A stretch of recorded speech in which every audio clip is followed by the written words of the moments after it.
महाराष्ट्रातलं सरकार, मी असेल, शिंदे साहेब असतील, दादा असतील, आम्ही सगळे या इचलकरंजीच्या पाठीशी उभे आहोत। आणि म्हणून या इचलकरंजी शहरातल्या नागरिकांनी देखील आमच्या महायुतीला पूर्ण आशीर्वाद द्यावा।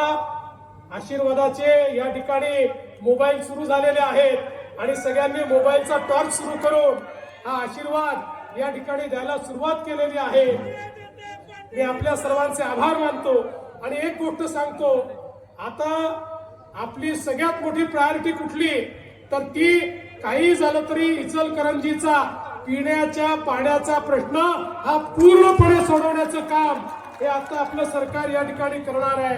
48 कोटी आपण ऑलरेडी त्या ठिकाणी देतो, जेवढा पैसा लागेल तेवढा पैसा देऊ, पण इचलकरंजी सारखं आमचं शहर हे पूर्णपणे त्या ठिकाणी प्रत्येक घरी पिण्याचं पाणी नळाने आलंच पाहिजे या दृष्टीनं आपण पुढची कारवाई करतो।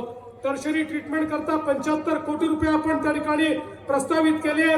सिमेंट कॉन्क्रीटचे रस्ते, शहापूर येथील पुनरुज्जीवन 17 कोटी, भाजी बाजार बांधकाम 15 कोटी, स्पोर्ट्स कॉम्प्लेक्स 15 कोटी, डिजिटल शाळा 15 कोटी, STP 14 कोटी, असे अनेक गोष्टी या ठिकाणी करण्याचा आपण त्या ठिकाणी मानस ठेवलेला आहे। मी आपल्याला एवढंच सांगण्याकरता आलो आहे, हा जो प्रचंड प्रतिसाद या रोड शो मध्ये तुम्ही दिलेला आहे, हा जो आशीर्वाद तुम्ही दिलाय, त्या आशीर्वादाच्या दुप्पट या ठिकाणी प्रतिसाद राज्य सरकार तुम्हाला देईल आणि या शहराचा पूर्ण चेहरा पहिल्यांदाही महानगरपालिका झाल्यानंतर अतिशय चांगल्या पद्धतीनं, आणि मला हेही सांगितलं पाहिजे, महानगरपालिका झाल्यानंतर आपल्याला GSTच्या पैशांचा प्रश्न होता, आता तोही आपण सोडवलेला आहे आणि जास्तीत जास्त GSTचे पैसे हे इचलकरंजीला देण्याचा निर्णय आपल्या सरकारने घेतलेला आहे। आणि म्हणून बंधू भगिनींनो, आपल्याला एवढीच विनंती करतो, आता येत्या 15 तारखेला निवडणुकांकरता आपल्याला मतदानाला जायचं आहे।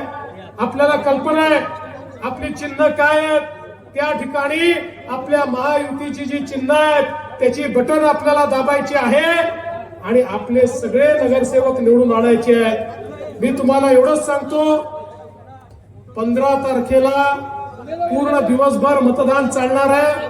15ला तुम्ही आमची काळजी घ्या, त्यानंतर 5 वर्ष इचलकरंजीची काळजी ही आम्ही घेऊ, हा विश्वास तुम्हाला देतो आणि माझ्या सर्व माता भगिनी बंधूंचे आभार मानतो। मीडियाच्या सगळ्या बंधूंचे अतिशय मनापासून या ठिकाणी आभार मानतो आणि माझं बोलणं संपवतो। धन्यवाद। जय हिंद, जय महाराष्ट्र, छत्रपती शिवाजी महाराज।